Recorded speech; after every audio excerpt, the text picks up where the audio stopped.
পার্বত্য চট্টগ্রামের যত দর্শন হয়েছে সবগুলোর ক্ষেত্রে আমরা দেখেছি যে কোনো সময় যে মেডিকেল রিপোর্ট পজিটিভ আসেনি বা ওখানে যে দর্শন ঘটনার ক্ষেত্রে যে একটা গোপন নির্দেশনা আছে যে কোনোভাবে একটা পজিটিভ রিপোর্ট দেওয়া যাবে না, যার ফলে এবারে যে রিপোর্টটা এসেছে এটা অবাক হওয়ার কিছু নাই। এটা একটা ওখানকার যে বাস্তবতার ক্ষেত্রে এটা খুব স্বাভাবিক যে এরকম রিপোর্ট তারা দেয়, কিন্তু এই রিপোর্টটা অগ্রহণযোগ্য এবং ওখানকার লোকাল কেউ এই রিপোর্টটা গ্রহণ করে নাই, এমনকি আমরা ওই রিপোর্টটা গ্রহণ করি নাই। এটা তাদের একটা রিপোর্ট, কিন্তু এই রিপোর্টটা মিথ্যা এবং এই রিপোর্টের কোনো সত্যতা নাই। এটা একটা বিশেষ গোষ্ঠী দ্বারা প্রভাবিত হয়ে এই রিপোর্টটা তারা দিয়েছে বলে আমরা মনে করি। আসলে মূল রহস্যটা হলো সেখানে যে দেখানো যে যেহেতু মানুষ সেখানে যে একটা আন্দোলন মানে যে বিক্ষোভ করেছে, এই বিক্ষোভকে মিথ্যা প্রমাণিত করা এবং সেখানকার যে শাসক শ্রেণী যে শাসন শোষণ চালাচ্ছে সেটাকে বৈধতা দেওয়ার জন্য সেখানে যে তাদের যে উপস্থিতি এবং তাদের যে উপস্থিতিকে বৈধতা দেওয়ার জন্য এরকম একটা যে মানে একটা জনবিক্ষোভকে একটা ভুল প্রমাণিত করে এটাকে দমন পীড়নের অংশ হিসেবে এই কাজগুলো তারা প্রতিনিয়ত করে যাচ্ছে। এটা আসলে একটা বাংলা ভিশনে খবর বেরিয়েছে, কালকে আমি দেখেছি।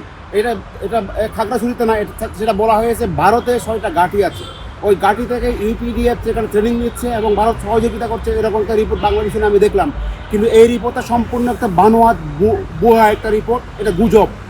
এভাবে গুজব ছড়িয়ে বাংলাদেশের মানুষকে একটা পাহাড়ের মানুষের সাথে একটা বৈরিতা তৈরি করা হচ্ছে। এভাবে গুজবের মাধ্যমে একটা জাতিগত সংঘাত, জাতিগত দ্বন্দ্বকে আরও পুচিয়ে তোলা হচ্ছে, বাড়ানো হচ্ছে। এটা খুবই নিন্দনীয় এবং তা সত্য নয়। সেখানে অনেক কিছু বলা আছে, যে লোকেশন দেওয়া আছে যে লক্ষ্মীশ্বরী এবং দিঘিনালার সীমান্তবর্তী এলাকায় ইউপিডিএফের ঘাঁটি আছে। তাহলে কোথায় কোন লক্ষ্মীশ্বরী আর কোথায় কোন যে দিঘিনালা, তাতে মাঝখানে আরও 2টো উপজেলা রয়েছে।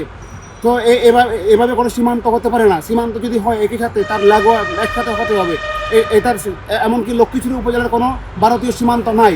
এটা সম্পূর্ণ একটা মিথ্যা রিপোর্ট, এটা উদ্দেশ্যপ্রণীতভাবে এটা করা হয়েছে। এটা আসলে নতুন কিছু না, পাহাড়ের সমস্যা তো অনেক পুরনো। পাহাড়ের সমস্যা আজ থেকে বাংলাদেশের জন্মের পূর্ব থেকেই সেই পাহাড়ের সমস্যাটা চলমান আছে।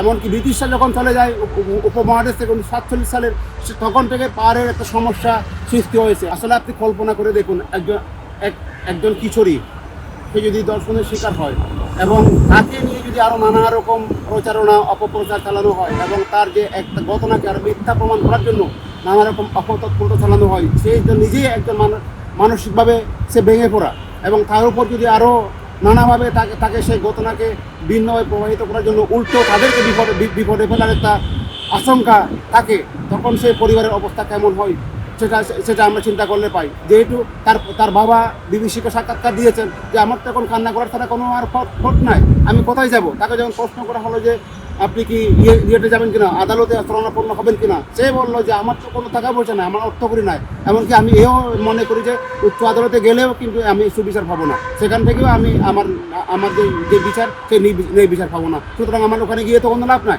আসলে সেখানে এটা পরিকল্পিতভাবে করা হয়েছে। আপনি দেখেন সেদিন কিন্তু খাগড়াছড়ি এবং গুইমারায় পরিকল্পিতভাবে, খাগড়াছড়িতে না হয় কিছুটা একটা ঝামেলা হয়েছে, সেখানে একটা উত্তেজনা হয়েছে পাহাড়ি বাঙালি সেটলারদের মধ্যে। সেটলাররা কিছু পাহাড়ি গ্রামে আক্রমণ করতে চেয়েছে, এই কারণে সেখানে একটা ন্যায্যতা ছিল যে 144 জারি করার। কিন্তু গুইমারা উপজেলায় তো এমন কোনো ঘটনা ঘটেনি যে যেখানে 144 জারি করতে হবে, সেখানে আরও অনেক উপজেলা আছে, কিন্তু ওখানে পরিকল্পিতভাবে 144 জারি করা হয়েছিল। কিন্তু তারপর দিন আমরা দেখলাম যে সেখানে একটা হামলা হলো। হামলার সময় 144 জারি থাকার সময় কীভাবে সেখানকার যে পুলিশ এবং সেনাবাহিনীর সাথে লাঠিসোঁটা হাতে নিয়ে সেটলাররা সেখানে গেল, এবং সেটা আমরা দেখেছি বিভিন্ন অনলাইনে, যে আমরা সেই ভিডিওগুলো আমরা দেখেছি। এখন আপনারা দেখতে পাবেন এই ভিডিওগুলো। তাহলে এখন আমার প্রশ্ন হলো, সেখানে যে রামগড়ে যে গুইমারায় যে 144 জারি করা হলো, এটাকে কিন্তু পাহাড়ের জন্য 144 ছিল, যারা সেটলার তারা কীভাবে লাঠিটা নিয়ে গেল। তাহলে এটাইতে আমরা বুঝতে পারি যে সেটা ছিল একটা পরিকল্পিত হামলা, এবং এই যে পাহাড়িদের দোকানপাট বা সেখানকার গুলি হত্যা এসব ছিল সম্পূর্ণ একটা পরিকল্পিত। এই পার্বত্য চট্টগ্রামের যে এটা হচ্ছে রাষ্ট্রীয় একটা পলিসির অংশ। রাষ্ট্র সেখানে যে দমন পীড়নের যে পলিসি বজায় রেখেছে, এবং সেটলারদেরকে পরিকল্পিতভাবে পাহাড়িদের মুখোমুখি করা হয়েছে। সেখানে আসলে এটা কৃত্রিম একটা দ্বন্দ্ব। সেটলারদেরকে একটা শাসক শ্রেণী যে সরকার তার পাহাড়িদের সাথে একটা কৃত্রিম দ্বন্দ্ব লাগিয়ে দিয়ে রেখেছে, যেটা সাম্প্রদায়িক আমরা দ্বন্দ্ব বলি, পাহাড়ি বাঙালি সাম্প্রদায়িকতার কথা আমরা বলি। সেটা হচ্ছে সরকারের পলিসি। সে পলিসির অংশ হিসেবে সেখানে পাহাড়ি বাঙালিদের মধ্যে একটা সংঘাত, সংঘর্ষ, দ্বন্দ্ব জিয়ে রাখা হয়েছে। তো আমরা মনে করি সেখানকার সমস্যাটা রাজনৈতিকভাবে সমাধানের যদি উদ্যোগ নেওয়া হয় যথাযথভাবে, এবং সেখানকার মানুষের যে দাবি, সাহিত্যশাসন দাবি মেনে নিলে, এবং সেখানকার মানুষের যে আকাঙ্ক্ষা যদি মেনে নিলে, তাদের যে রাজনৈতিক দাবি যদি মেনে নিলে, তাহলে সেখানকার সমস্যা স্থায়ী সমাধান হবে বলে আমি বিশ্বাস করি। আমার কাছে এখন পর্যন্ত যে তথ্য আসছে সেটা হলো 3 জনের তথ্য আছে, 3 জন লোক মারা গেছে। কিন্তু স্থানীয়রা ওখানে কিন্তু এমন কিছু ঘটনা আছে যে হতাহতের ইয়েটা আসলে পরিষ্কার নয়, কারণ অনেকে ভয়ে পালিয়ে গেছে, গুলিবিদ্ধ হওয়ার পরও অনেকেই পালিয়ে গেছে। তো আহতরাও অনেকে পালিয়ে গেছে, পালিয়ে চিকিৎসা নিচ্ছে, তাদের বিরুদ্ধে মামলা হয়েছে। তো এক্ষেত্রে আমি সঠিক বলতে পারবো না, কিন্তু আমার কাছে যে তথ্য আছে 3 জন নিহত হয়েছে, এবং বাকি আরও কোনো গোপনভাবে কোথাও গোপন জায়গায় বা পালিয়ে গিয়ে গুলিবিদ্ধ হয়ে পালিয়ে যাওয়ার পর কেউ মারা গেছে কিনা সে তথ্য আমার কাছে নাই। যারা আক্রান্ত হয়েছে তাদের বিরুদ্ধে কেন মামলা হবে? যারা আক্রমণ করেছে তাদের বিরুদ্ধে মামলা হওয়া উচিত সুনির্দিষ্টভাবে। কিন্তু একটা আমাদের দেশে একটা মামলার ক্ষেত্রে যে একটা প্রচলন আছে যে কোনো কিছু ঘটনা ঘটলে সরকার বাদী হয়ে মামলা করে। এক্ষেত্রে দেখা যায় যারা ক্ষতিগ্রস্ত তারাই কোনো সময় আসামি হয়ে যায়, তাদেরকে যে মিথ্যাভাবে জেলে পুরে দেওয়া হয়, এবং তারা সে এভাবে একটা হাতিয়ার হিসেবে ব্যবহার করা হয়। তো আমার আশঙ্কা যে সেখানেও যে মামলা দিয়েছে পুলিশ বাদী হয়ে, যে একটা গণমামলা দিয়েছে, এই মামলায় আমরা আশঙ্কা যারা আসলে প্রকৃত অর্থে ক্ষতিগ্রস্ত আক্রান্ত হয়েছে তাদের বিরুদ্ধে এই মামলা ব্যবহার করা হবে। এটা আমার দাবি। এই মামলায় সুনির্দিষ্ট অভিযোগ যারা আক্রমণকারী তাদের বিরুদ্ধে অভিযোগটা হওয়া উচিত, এবং সেভাবেই সেই মামলা পরিচালনা করা উচিত, এবং কোনোভাবেই যারা ক্ষতিগ্রস্ত তাদের বিরুদ্ধে সেই মামলার তাদের গ্রেপ্তার কিংবা শাস্তির কোনোভাবেই সেটা মেনে নেওয়া যায় না। এই যে একটা পরিস্থিতি আমরা দেখেছি, এখানে কিন্তু আসলে যে উত্তেজনা সৃষ্টি হয়েছে এটা কার ইন্ধনে হয়েছে এটা তদন্ত সাপেক্ষ ব্যাপার।